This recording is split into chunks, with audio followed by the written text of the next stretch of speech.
It's a huge thanks for our students, and it's going to open up opportunities for our students to really get that hands-on experience in home building and building some smaller structures as well. Go by too many houses that don't have some type of storage unit beside them, a small garden garage, garden shed, if you will. So those type of things will be built there as well, and sold to the public, and let alone the homes and everything that goes into those homes. The plumbing, the electricity, the HVAC, all those things are great learning experiences for our students. And statewide, there's a shortage of skilled workers. Absolutely, and right here in Siouxland, there's a huge shortage. I know there's people like Thompson Electric, C.W. Suter. They are really looking for those workers to come in to support their business and to provide the services that they provide to our communities. Now, you've been a longtime educator. Have things changed now where it's more hands-on? I know when I was in school, they pushed, you have to go to college, like a 4-year, you need that 4-year degree. But it seems like, there are trades where you can make more money than that 4-year degree might give you. Right, and I guess I learned that early, meaning that when I graduated from Drake University and became a teacher and a coach at West Sioux and Hayward, and my salary was around $16,000.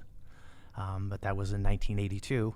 And I had a friend that went to community college and received his electrician degree, and he started at like $36,000. So I'm like, whoa, that tells me a lot right there. But I think that has changed. We, for a time, many years, high schools really pushed students into 4-year degrees. I would say now, if that's what it takes for your career path, that's awesome. But not everybody wants to do 4 years or needs to do 4 years, and that's not everyone's interest. That's not everyone's skill. So to provide these other opportunities where students can get maybe a 2-year degree, an associate's degree, or get these certificates in the trades area, they can go out and they can make a great living for themselves and their families. I think one thing COVID kind of taught us is that you need to kind of follow that passion. And that might be someone's passion to do that and to have the tools from the district available. Oh, absolutely. And we really have to continue to do a good job. The Career Academy is a perfect example of that, and the pathways that are available with students. I think what has gotten better in education over the last 10 years or so is that doing the interest inventories and really creating those pathways for the kids, for our students, so they can get that hands-on experience. Because someone might think they want to do this, they want career A, and then they get into it, and it's not for them. Mm-hmm. I mean, we all know people that have done that. We know people that have 4-year degrees in field A, and they're so far from that today, and they said, well, if I would have known more about it, I probably wouldn't have went that way. But we want to catch them earlier than that, so we're not wasting a bunch of money and much of time and much of effort, and really get the students focused as early as possible. Although it's tough for 17 and 18-year-olds to say, this is what I want to do for the rest of my life. I was going to say, how old were you when you wanted to do education?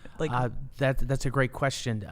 When I was in college, actually, you start off as a business major, and realized after year one this wasn't really my cup of tea. So that's when I changed to education.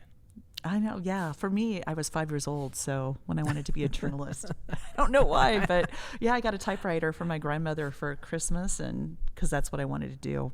It's very unusual. Not yes, a lot very of people. Unusual. Like yes. My daughter, who's 9, she has no idea. I always ask her, "What do you want to do someday?" And she's it changes right every Absolutely. So often, which is good. Anything else you want to say about this new initiative? No, it's a great opportunity for our students, and it aligns with not only the students' needs, but it also aligns with community needs. It's exciting.